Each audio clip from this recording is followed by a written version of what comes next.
So inside the corporation, what can we do? Or it's partly what we did. So inside the corporation, what can you do?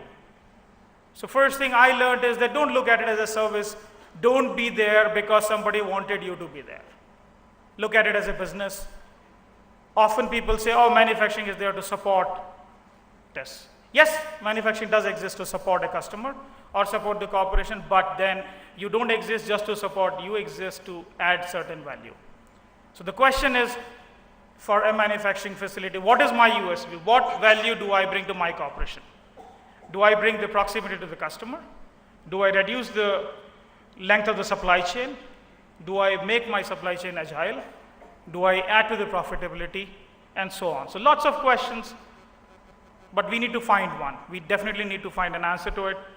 What kind of customers am I focusing on? Local, global? What kind of economies of scale? Seasonality of the demand, which is related to the customer and the type of customer and the type of volumes you're looking at. Have you de-risked your business model? Are you leveraging only a particular geography? Are you supplying to a geography, a type of customer, or you have de-risked your business model? What kind of competence do you need to achieve that USP which you have decided for your unit?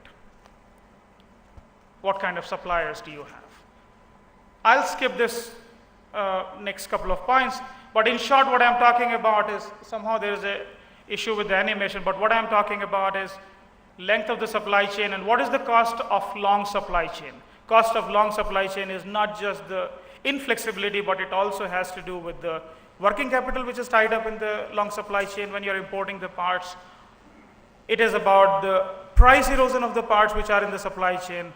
It is about the inflexibility of the supply chain. So there are a lot of issues over there. And now since I have started to talk about supply chain, I would go into my first case, which is on the raw material spread. I decided to make this interesting pie for you, so if you have a look at it, it has got lots of different colors.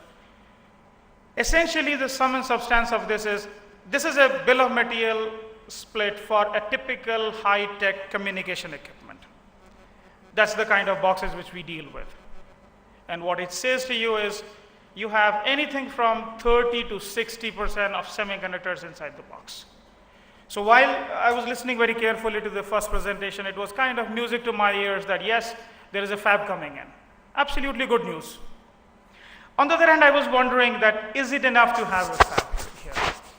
Will I get the chips which I need to use in my facility? Not from the fab. That means there has to be a strategy for ATMP. Because I would not get the parts if the fab is operating.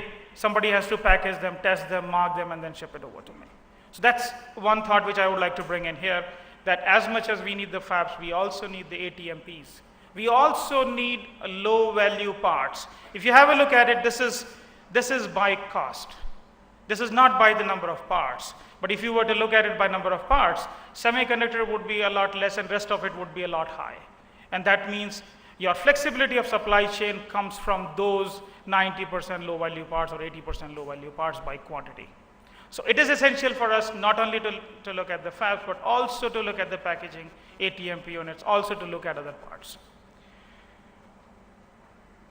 A little bit about what can we do in India. So we have a team of, I would say, easily 100 people who are looking at sourcing from India. This is the list I could draw up to the best of my knowledge. PWBs, yes, they are available. Are they available at the price point and the quality and the flexibility I need? Probably not. We don't find any for our application, let me tell you openly. Passive components, not really. Discrete semiconductors, maybe, may not be. Magnetics, we don't use much, but probably it is available for some other applications. Electromechanics, yes. Plastics, yes. Castings, often people say that we have a very, very mature supply chain for castings and metals in India. Let me share with you one case. So we use casted parts. Our cases for our base stations are casted. They're aluminum castings. I would like to tell you that we don't find enough suppliers even for casting. Even for casting. And if you have to do a particular surface treatment for the casting, like in our case we do, there's no supplier. I still need to bring the parts from global supply chain. That's the current situation of the supply chain. And it would help absolutely if we have some of those parts, because these are very heavy parts.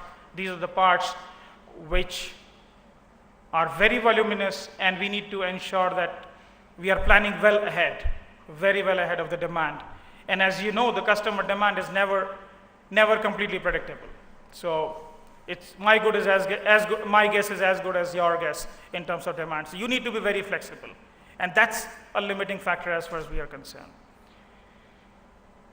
So these were, as I told you, I would leave you with a lot of questions, some comments. With this, I'm coming to end of my presentation.